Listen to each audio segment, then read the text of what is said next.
Hello everyone, I am very happy to welcome you to this Russell-Cooke webinar on building diverse charity boards. We've had a really excellent response to this webinar, quite a few people signed up. So I'm going to kick off without delay, but the first few minutes will be a bit of an introduction and some housekeeping, so anyone who's a bit late joining hopefully won't miss all of the interesting bits. So for those who don't know me, I'm Carla, one of the senior associates in the charity and social business team at Russell-Cooke. I particularly specialise in sort of people matters, so that includes your kind of more traditional employee HR sorts of matters, but because our clients are all charities, not-for-profits of some sort, there's also volunteer issues, trustee disputes, member complaints, all sorts of manner of interesting things. And part of that includes support with equality issues and discrimination law matters, as well as more general sort of advice on diversity and inclusion. I'm really happy to be joined today by Janet, who is the CEO of Reach Volunteering. Janet's going to be speaking to you quite a bit more later in the webinar, so I will leave her to tell you more about Reach and what they do.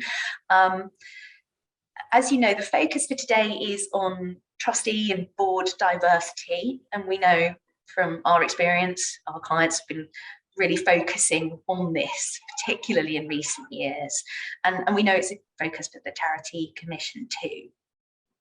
So we are recording today's webinar. You'll receive afterwards a copy of the recording and a copy of the slides as well. You'll also be asked to provide some feedback. It's always appreciated. We will leave time at the end for some questions and discussions, so you can type questions into the Q&A box. I believe you can do that anonymously if you prefer, and we'll look at those towards the end. So, as I said, I mean, I think a focus really for many people and many charity boards, as with all charity things, no two charities are alike. So when we talk about equality and diversity, the issues within each charity or the things that each charity might feel they would like to improve, build upon, will probably be quite different. But on average, we know that, you know, trustee boards tend not to reflect the makeup of the communities and the charities that, you know, the communities they serve. The average trustee is older and is educated to degree level, and also men outnumber women by 2 to 1. Now, that was all stats that the Charity Commission actually referred to at their most recent annual public meeting on the 30th of September. And at that meeting, they made clear that trustee diversity is very much on their agenda at the moment. They really want to be part of trying to increase diversity in what they call the trustee base in England and Wales, and to create, again, their language, a pipeline for trustees. And I think what they were sort of really meaning by that was the kind of trustee recruitment life cycle, if you like, open recruitment processes, but also support to get the skills that people need to go on a charity board. And again, that's really something that Janet is going to be talking about a bit later in the webinar. So I've mentioned that my kind of focus is on sort of more of the kind of legal discrimination law aspects of equality and diversity today. So I'm going to open by just telling you a little bit about the updates to the Charity Governance Code, and in particular the diversity and inclusion principle in the code. I'll also then talk a bit about the Equality Act and some parts of the Act that might apply to trustees. Then I'll pass to Janet, who'll talk about the sort of trustee recruitment cycle. And as I say, we'll have time for questions. So the governance code, as many of you might know, is not a legal or regulatory requirement. It does kind of draw on the Charity Commission's guidance, but it is quite fundamentally different. It sets kind of principles and recommended practice for good governance in charities. It describes itself as being deliberately aspirational, so some elements of the code will be a stretch for quite a few charities. This is the point. The idea is the code is a tool for continuous improvement. And with that in mind, I think looking today at the updated Principle 6, which is the Equality, Diversity and Inclusion principle in the Charity Governance Code, keep in mind that sort of overarching idea that the code is supposed to be about continuous improvement. This section was updated in December 2020, so relatively recently. I've put on the slide here, as I say, you'll get a copy of the slides after this, but a couple of the sorts of key outcomes that this part of the code sets out. And on the right there, you just see that the idea is the board has a clear, agreed and effective approach to supporting EDI throughout the entire charity and in its own practice solely from a board perspective. So how does the code say about doing that? Well, there's sort of 4 broad sections. As you might know, those of you who are familiar with the code, there's a sort of version of it for small charities and a version of it for large charities. Everything that I've put on this slide and the next slide are pretty high level things that apply to all. So these are taken from the sections for both small and large charities. But if you go and look at the code itself, there's a bit more detail in each of these sections, and it does differ slightly depending on whether you are small or large. But effectively, in order to get to that position that the code aspires to, the first point is to really sit down and assess and understand your own internal systems and culture. So asking yourself, why is EDI important for your charity?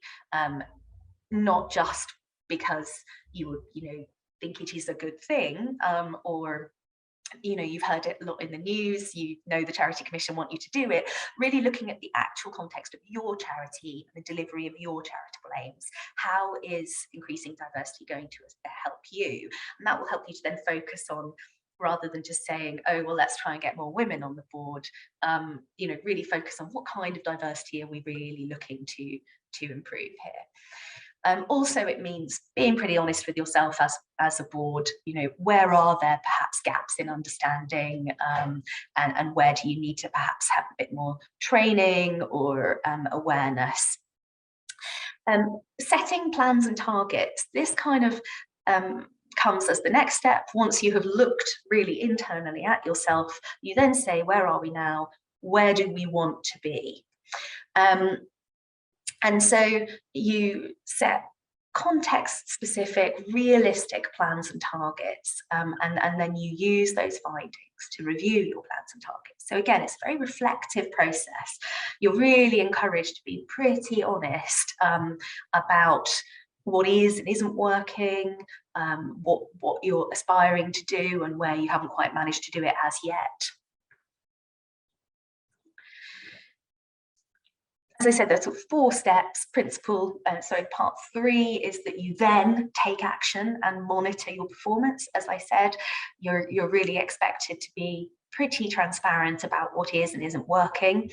But in order to obviously effectively monitor, you need to have arrangements in place to make sure that you are collecting relevant data, analysing it, getting the results, and the board's kind of looking at it, and that feeds into your strategy sort of on an ongoing basis. On a sort of less data-driven side, as a sort of general principle as well, the board is expected to create and maintain inclusive cultures within a charity. So it's the board that is expected to set the tone by its practices and behaviours in your sort of decision-making and the way you conduct board business. And you're then leading the charity's progress almost by example. And then finally, as I say, real kind of emphasis on openness, on transparency, and encourage to publish your performance information, how well you're doing against your targets, where it hasn't quite worked as you'd hoped, any changes you're going to make to strategy to try to achieve that, any obstacles. And the idea, I suppose, is that as a sector, we can learn from one another. So, apologies. So that kind of is the kind of governance code aspect. And I think before we move on to talk about what Janet talks about, sort of more practical side of how you put that into practice, and from her experience, what you really do need to be asking yourself and thinking about.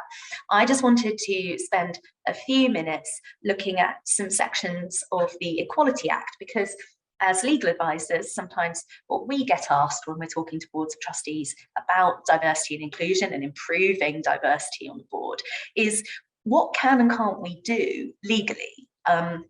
Are we going to get ourselves into hot water if we proactively go out and put out an advert, for example, for younger trustees?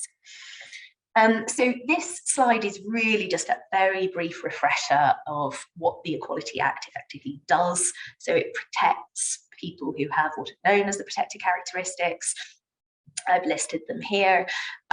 There are several different types of discrimination, so everything from direct discrimination, you just don't appoint someone to an employment role because they're pregnant, or it could be indirect. You don't mean to necessarily set out to discriminate, but you have a policy or procedure or practice of some kind that indirectly discriminates against someone with one of these protected characteristics. So, for example, policy that everyone must work from the office at all times, and perhaps a disabled person needs a bit more flexibility. The third bullet point on this slide, again, is a reminder that the Equality Act doesn't just apply in the employment context. I think most organisations are pretty familiar with the protections that employees get. It also extends to applicants for employment positions, and as well to a slightly wider category of people, workers and consultants that provide personal service. The key thing for today's discussion is that it also applies to goods and services that the charity provides, but as well to associations, that's member associations. So I'm going to spend a bit of time in a moment just coming back to that point about associations and how that might impact on trustee recruitment in particular. So thinking about those categories, employees, workers, people who use your services, people who are members of an association, where do trustees fall within this? Well, actually the short answer is that for many trustee positions, they don't actually fall within any of these categories. Volunteer trustees aren't protected under the Equality Act. So an unpaid volunteer, whether they are a trustee or any other kind of volunteer, it is, on the face of it, not protected. And that's been made pretty clear in quite a lot of cases. The courts have gone back over the sort of Hansard notes to the debates in Parliament to try to work out whether this was just an oversight or whether it was really intended. And the notes really confirm it was intended, that volunteers would not get protection under the Equality Act. There's a section in the Equality Act that protects people in a sort of office holders, basically people in a personal office. But you can see from the definition I put up here that one of the requirements for that is that the person in the office has to be entitled to remuneration, and most trustees aren't paid. So do be aware that if you do have permission from the Charity Commission to pay your trustees, it may be that they are protected under the office holder provisions in the Equality Act. But for most charities who have unpaid volunteers, or at least the majority of your trustees are unpaid volunteers, on the face of it, they will not be protected. I've put just as the third bullet point there that there was a recent employment tribunal case. It was a whistleblowing case, but it also had an element of discrimination claims, sex discrimination as well. It was brought by someone who was a chair of board, a trustee. It was only at employment tribunal level, so the decision isn't actually binding on any future courts. But what was interesting there is that the claimant tried to use a case, a quite interesting Supreme Court case brought by a district judge, which was successful. She tried to say, well, if it applies to this district judge, then it applies to me too. And in short, the tribunal disagreed. They said, no, you're not protected under the office holder provision, and your position isn't analogous to an employee or a worker because the office is honorary. It's being carried out on a voluntary basis. So for the time being, I think we are pretty clear that a trustee volunteer isn't going to be able to succeed with a claim under the Equality Act. Now, I do say succeed because there is nothing to stop a trustee volunteer having a go. And, you know, in that case where the chair of the board in that matter brought the claim, the charity would have had to have mounted a legal defence. They would have had to put in, and it did go to a pretty sort of full preliminary hearing because there's a judgment that you can read which goes on for many pages. So you still incur costs. There's also, you know, as I put in that final bullet point, a real need to look beyond legal risk and think to yourself, you know, it's quite important to still be seen to be treating people fairly. And, you know, when you think about the Charity Commission's very wide definition of safeguarding, it includes discrimination. You know, it says discrimination contrary to the Equality Act, but I think people could complain if what you are doing is quite brazenly, you know, unfair. So we'll talk about how you can justify effectively positive action to encourage certain groups to apply in a moment. And I think my advice is, even though you can take some comfort, I suppose, to a certain degree, that it's unlikely your trustees would, unpaid trustees, would succeed with the claim, I would still suggest it's good practice to follow the kind of reasoning that you would have to go through if they were protected. And that would help you if they did bring a claim. It would also help you if they happen to be able to establish that, in fact, for some reason they were akin to a worker. I mentioned that I would say something about how this differs slightly where your trustees are drawn from membership in a member association.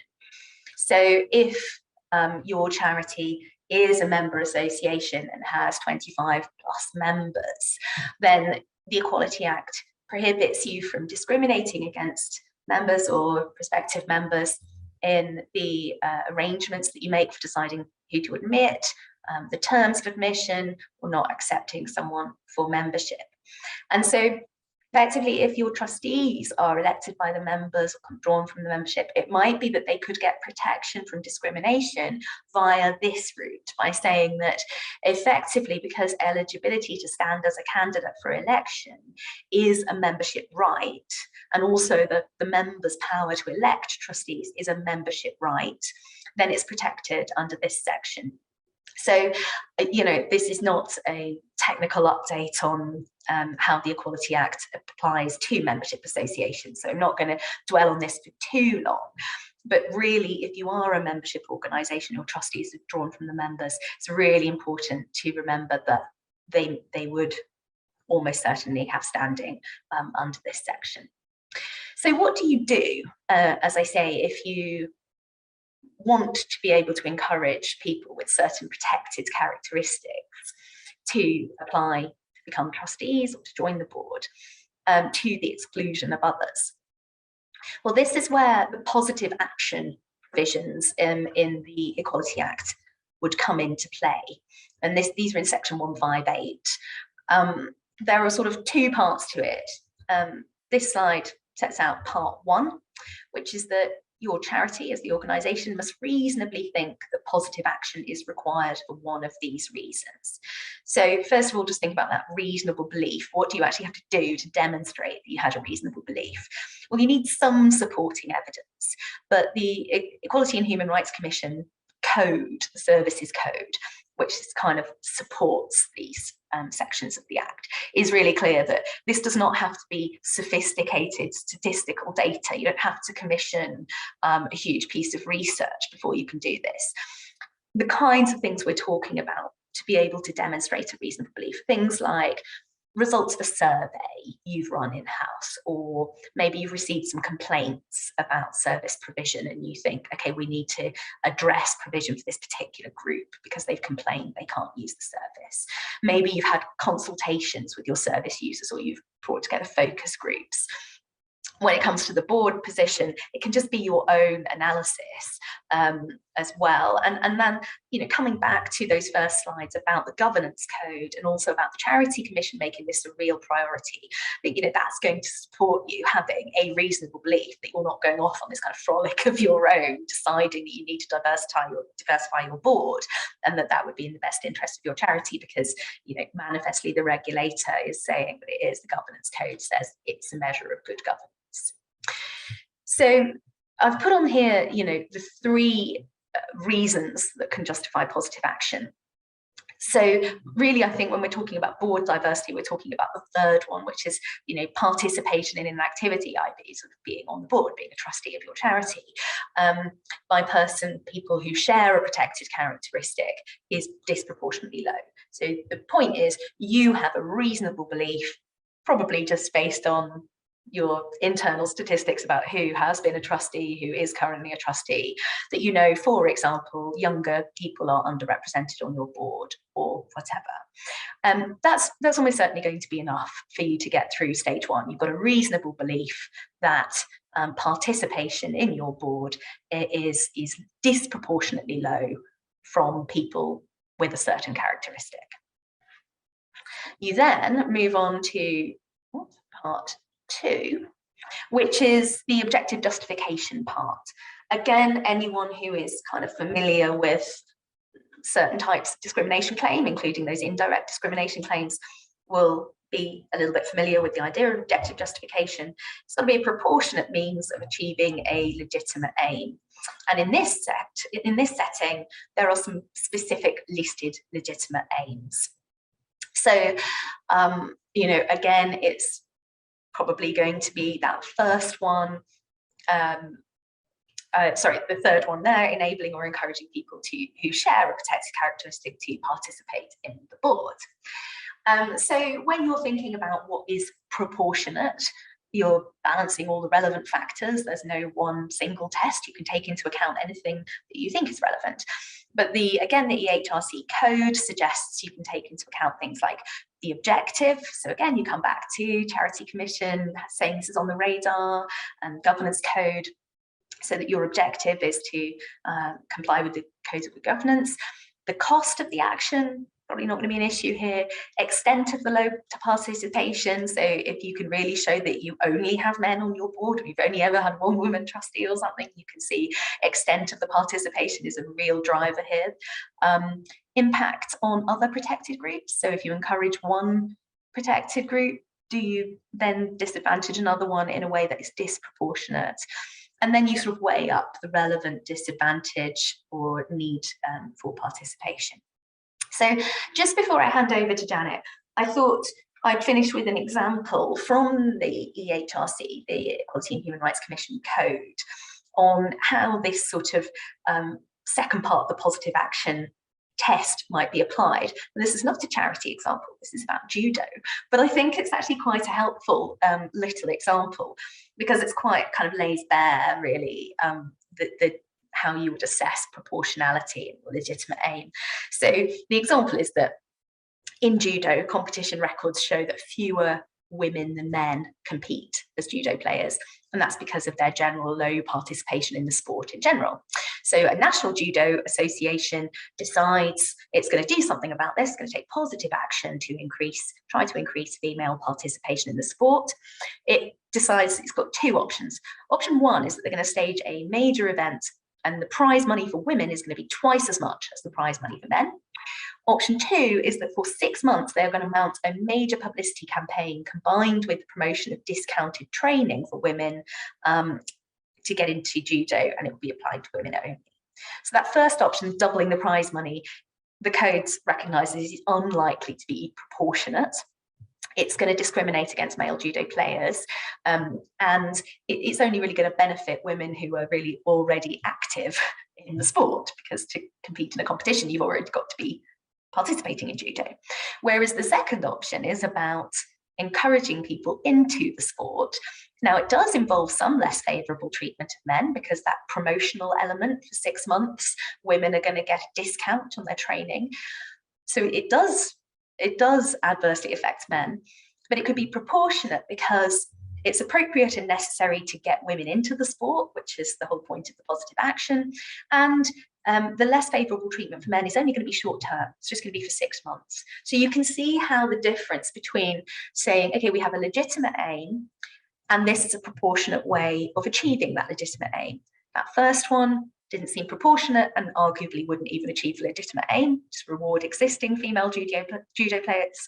Whereas the second one is much more about, here's a proportionate thing we can do, discount the training fees, do a big campaign aimed at women, do that for 6 months. That's a proportionate way. So I am going to hand over to Janet now, who is going to talk more about the kind of recruiting for trustee diversity in a more practical sense, I suppose. Thanks, Carla. That's so interesting. So if I can drive the slide deck. Yes, so I'm Janet. I'm the Chief Exec of Reach Volunteering, and I'm going to a little bit about Reach. We essentially provide a free online service which connects up charities and volunteers. So it helps charities to recruit trustees and people who want to volunteer their skills. And at the same time, it's sort of two-sided marketplace. It enables people who want to volunteer their expertise to find opportunities to do so. But what I'm sorry, having a slight slide deck issue. There we go. What I'm going to draw on today is the trustee recruitment cycle, which is something that we developed in collaboration with Getting On Board, Small Charities Coalition, and others. And off the back of some research we did, actually, 2018, I think it was, into what helps boards recruit well, what hinders them, with a particular focus on how we can support boards to recruit for diversity in an inclusive way. Our starting point is that all trustee recruitment should have diversity and inclusion woven through it, rather than as a sort of additional element. And the cycle takes you through 6 stages: reflect, prepare, advertise, shortlist and interview, appoint and induct, and evaluate. I'm not going to go through the whole cycle today, we don't have enough time, but I am going to dwell particularly on reflect, because that's really the most important point to start on when you are when you're thinking about diversity. And the reason I say this is because it sets the North Star. When we looked at the research and saw who's really recruiting well for diversity, the one thing that they all had in common was that they really, really valued diversity. They knew why it was important to them, and they really cared about it. And they'd spent quite a bit of time at this reflection stage thinking about what kind of diversity is important to them and why. But basically it sets the direction for your recruitment. It means all the subsequent steps will be easier and also more effective. So it's not uncommon. We quite often see boards get to interview stage and then kind of disagree about actually who they want to appoint, because they haven't really aligned themselves about what's the most important criteria, particularly when it comes to recruiting people who are different. And it's a brilliant inflection point. It's the moment when you can genuinely really change your board and make some really fundamental differences to it. So it's all about thinking, what kind of board do we need if we're going to achieve our purpose and our goals over the next 5 to 10 years? Because we think a lot of trustees will stay for several terms of office. So the trustees you recruit now might well be on board for the next, say, 9 years. So diversity and inclusion are absolutely essential to this. And why? There's 3 main reasons that people tend to focus on. The first is a sort of business reason, really, which is about diverse boards make better decisions. So diverse groups, there's so much evidence showing this, diverse groups make better decisions. Not only do you have a broader range of perspectives, so you're less likely to have blind spots, but there's also a lot of evidence that people are more thoughtful about how they proffer their own opinions and think about things when they're surrounded by people who are different to them. So there's a lot of reasons why diverse groups make really better decisions. But the second point is less about business and more about legitimacy. So if you are, for example, a youth charity and you have no young people on your board, then there is a real legitimacy gap about why are young people not involved in the strategic decisions of your charity. And representation, again, if you're a local community organization and the makeup of your board does not reflect the local community, then there's questions about why are some groups underrepresented? Are their voices going to be heard in your decision making? And then finally, values. So if your values include, I don't know, inclusion or valuing people or whatever, then you need to be behaving in a way that is inclusive, and you need to be leading that from the top, from your board, and demonstrably, and that needs to be who's around the table and how do you recruit.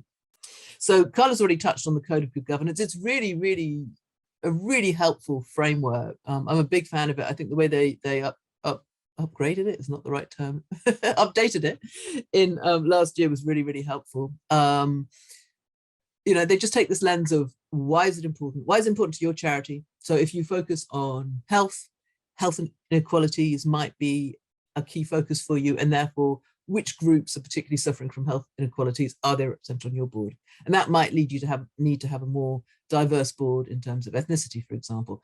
On the other hand, if you're a small rural community centre in Yorkshire, ethnic diversity might not really be the thing. It might be much more about social class, for example. So it's really about, it's not, a lot of people are kind of a little bit tokenistic about diversity inclusion. It's about thinking what's important to your organization. Why do you not have it already? What are the barriers? What's stopping people? How can we overcome those? What goals should we be setting ourselves? So when you're thinking about recruiting for your board, diversity, as I've already outlined, is important, but there are other things as well, because what you're doing is you're recruiting for the collective. And this is what makes trustee recruitment different to other kinds of recruitment, and really interesting as well, because you're never recruiting a single trustee to do a role by themselves like you might do in a job. You're recruiting them to be part of a collective decision-making team. So what's really important is what do they add to the team? What do they bring in? What difference will they contribute? If you've already got 5 senior managers, you don't necessarily need another senior manager because they're not necessarily going to add anything. You need someone who's got something different. So diversity is really important. You need a range of professional skills, and that will really vary according to which charity, you know, different charities. So, but you know, typically communications, digital, finance, maybe the area that your charity is focused in, that professional area. There's a kind of range of skills, and then lived experience, which is someone's personal experience of the cause area that you're in, maybe direct experience of the services you provide, or at least of the broader area. And it's really important to understand or keep in mind that these are not mutually exclusive categories. So what your treasurer might bring ethnic diversity and might also have first-hand experience of the causes that of the area that your cause is focused on. Lived experience is really important for reasons of legitimacy and a depth and sort of enriched understanding of what the causes are and how it plays out in people's lives. I'm just going to touch on it really briefly here because it's become a bit of a buzz thing recently, and that's great, but there are some real pitfalls in how you do it.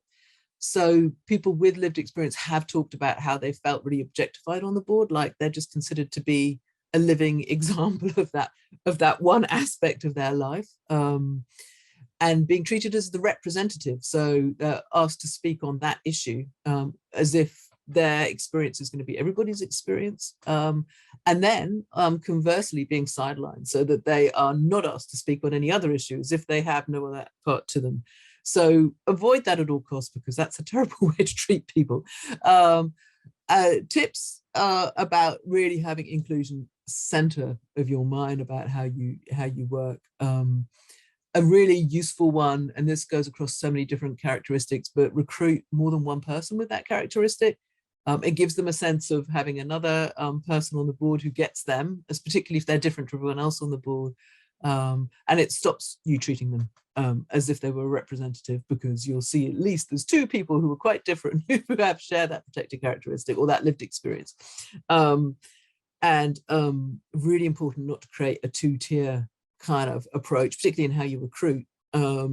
so that because all trustees have got the same legal responsibility. You don't have different kinds of trustees when it comes to that. So make sure that you've done a proper recruitment and appointment process.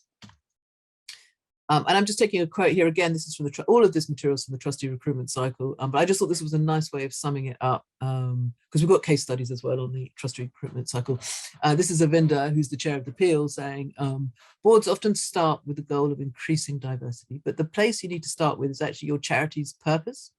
Are we clear about our purpose? If we are, who are the people we need around this table to help us deliver that purpose? And what different skills, perspectives, and life experience do we need? Which is kind of beautifully clear and seems like common sense almost, but that's woefully not present in a lot of trustee recruitment. So like I said, I'm just going to skip through and pick up on aspects of the cycle. Open recruitment is the single most effective way to increase board diversity. And a lot of boards still don't recruit openly, amazingly enough. And I can prove that it's a good way of increasing board diversity, because we've analysed our data from over 4 years of people who were applying for and being appointed as trustees, and compared it to the wider profile, that the stats that Carla opened with actually. And it's a decent sample. It's about 8,500 people. So it's a decent data sample. And we found, so I'm going to just look at 2 protected characteristics, age and ethnicity. So the dark orange is the people who were appointed via our service during this period, and 19% of them were under 35, compared to, and this is a jaw-dropping stat, only 1% of UK trustees, according to Charity Commission data, are under 35, which is absolutely bizarre, really. Actually, and what we found is that the young people are the fastest growing group as well. So last year it would have been a much higher percentage. Conversely, at the other end of the age spectrum, over 65s, 33% of the England and Wales trustee population, and just 13% of. And then in terms of ethnicity, to take, so for example, people who identify as Asian, 8.1% of the people who were appointed through our service were from Asian backgrounds, against only 3.4% England and Wales, and against actually a national UK population of 6.9%. So you can see here that recruitment is definitely increasing the diversity of, this is very temperamental driving. There we go. So advertise. So obviously I'm going to encourage you to advertise through Reach. I would be a poor chief exec if I didn't. But we are the single biggest source of trustees for the sector. So I say that with some confidence. We had over 1,000 people appointed through our service last year. And as well as posting up a role, which will be shared through partner sites like LinkedIn, which is actually great for increasing diversity because it puts it across a much wider audience. It's not just people who are actively looking for trustee roles, but you can also approach people who are on our community and ask them to apply for your role, which is a great way of sort of flattering people into applying, and also targeting people who particularly match what you're after. But don't just share it with us, share it as widely as possible. What you want is a really big pool of applicants, and I've listed a whole range of places here. I'm not going to read them all out, but I would say about LinkedIn that I know a lot of charities have been very successful by reaching out through their own networks on LinkedIn and asking those networks to reach out to their networks. So that is a really effective way of doing it. And about proactively reaching out to the kinds of institutions or professional networks or what have you, which where people who, the kind of people you're after are likely to be found.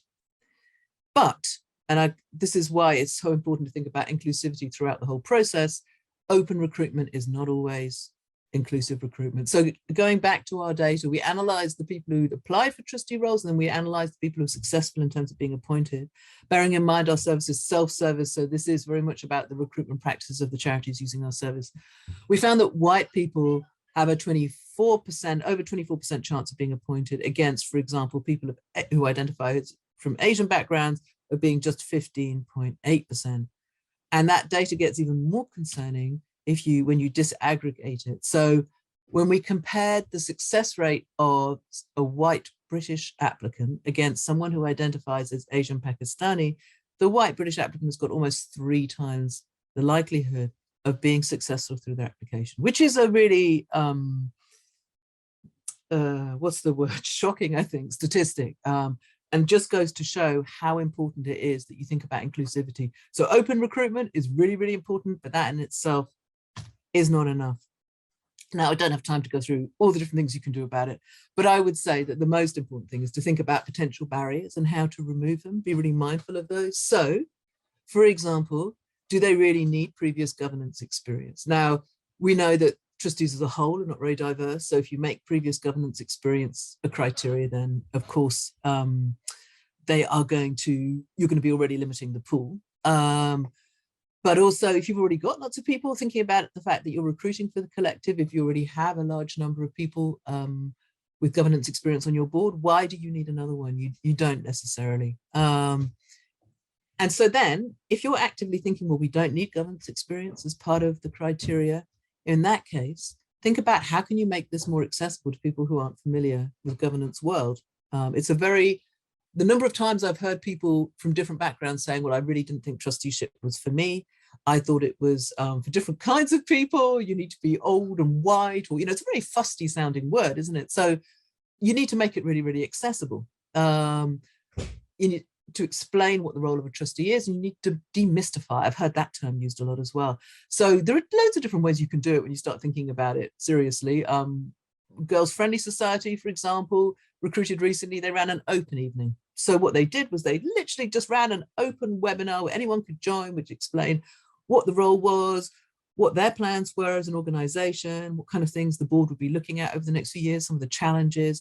And it was a really, really positive event. It had great participation. People stayed on far longer than they thought they were going to do, and it yielded a really diverse, rich pool of applicants. Now, that's not a really difficult thing to do, but it was incredibly effective. You don't even have to do that. You just need to make it really obvious to people who don't have previous governance experience that you welcome them, and you need to point them to resources where they can find out more. And there's plenty of those good resources around now. The other point was recruit more than one. And I've heard this so many times. It really, really helps people feel less alone, more supported, and helps you just be more inclusive about how you work. I'm looking at time. I don't want to run over. I'm going to be really speedy through this bit. Shortlist and interview. When you're assessing applicants, remember that you're recruiting for the collective, for the wider team. Recruit for potential, not perfection. I love this one. It is so true. Don't get swayed by the longest CV with the most credentials. That person is not necessarily going to be the best trustee for you. If they've got, maybe they're going to learn something out of the role and grow into the role. They come with that appetite and that openness, and maybe bring some other things to the equation like difference, then that might well be a much better trustee for your board. And stick to the agreed criteria. The number of times boards say that they want to recruit for diversity, and then when it comes to actually appointing the person, they fall back on what they know. If you're looking for difference, or just be really, really clear and open and try and remove bias from the process. Remember that an interview is a two-way process, particularly for people who are perhaps less familiar with governance. It's about them getting to understand what it's about and what your team is about and what the board is like and your organization, as much as it is you assessing them. So make that possible. Share details in advance so that people know what to expect, and they can also tell you what their access needs are if they have any. In the last trustee recruitment we did for our own board, we shared the questions in advance, and it was such a good way to do things. We were targeting people who didn't necessarily have governance experience, so it helped them prepare for the interview better. And if you think about what you want a trustee to do, a trustee is all about reading papers, reflecting, and then coming with a considered approach. It's not about answering things on the fly. It's a much better way of testing whether someone is going to be a good trustee or not. And of course, think about the panel, the composition of the panel, and the setting and the timing. Is it a time of day when people can make? And then finally, and this is the last one I'm going to talk about, is induction. It is so important, particularly if you're bringing in people who are different to the rest of the board, that you set them up in a way that's going to enable them to really flourish, feel like they're there on an equal footing, and not that they've got to fit in with a prevailing culture, which might not work for them. And this all goes back to the beginning. If you're genuinely valuing the difference you're bringing in, then it's much easier to do this. You're much more likely to do this. The single most effective thing you can do, which is also the easiest thing, is assign a buddy. So another board member, pair them up, and then this board member can be proactive about checking in with them before board meetings, after board meetings. They can ask It means that the new trustee can sort of ask these sort of idiot questions, as it were, the ones that they don't feel confident asking in front of others. It also means that they've got a friendly face who's already kind of, helps build the team. And it means that this trustee, the older trustee, can provide context and nuance and all sorts of things that might not be obvious. Apologies, Janet, I just skipped on your slide. That was not meant to be. That was not meant to be giving you a hint. Janet. If I could just pop back, can I pop back to that last one? No. Here we go. I think that I probably covered all the main points. Proactively set up meetings with other trustees, staff, service users. It's a really helpful grounding for people who, when they're new to the organization and if they're new to trusteeship. Yeah, that's it. I'll stop there because I think we want to leave. There's some questions coming in and it'd be really nice to give a chance for them to air. But I just wanted to say, please feel, use our service to recruit trustees and have a look at the trustee recruitment cycle. There's a wealth of information on there.